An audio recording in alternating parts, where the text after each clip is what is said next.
మీరు BC declaration అని చెప్పారండి. ఎంత అన్యాయం అంటే సార్, బీసీ డిక్లరేషన్లో 21 హామీలు ఇచ్చారు. నేను మొత్తం చదువుతా.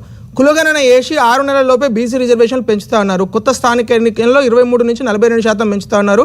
సివిల్ కన్స్ట్రక్షన్, మెయింటెనెన్స్ కన్స్ట్రక్షన్లలో బీసీలకు 42% రిజర్వేషన్ ఇస్తున్నారు. సప్లాన్ కింద దానికి చట్టబద్ధత కల్పించి 20,000 కోట్ల రూపాయలు 5 ఏళ్లలో 1,00,000 కోట్లు ఖర్చు చేస్తున్నారు. ఎంబీసీ కులాలకు స్పెషల్ మంత్రిత్వ శాఖ అన్నారు.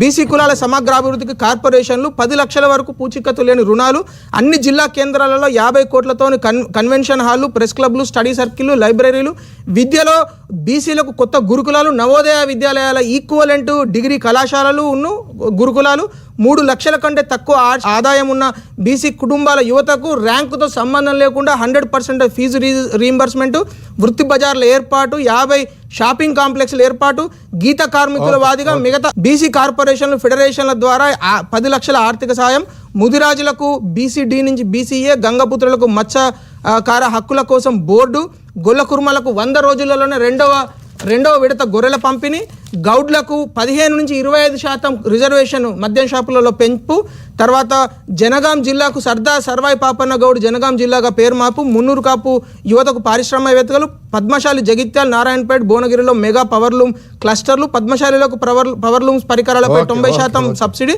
విశ్వకర్మలకు 90% సబ్సిడీ, పట్టణాలలో షాపులకు భూమి కేటాయింపు, రజకులకు లాండ్రీ షాపుల కింద 10 లక్షలు, రాష్ట్ర వ్యాప్తంగా దోబీఘాట్లకు ఆధునీకరణ 10 కోట్ల రూపాయల కేటాయింపు.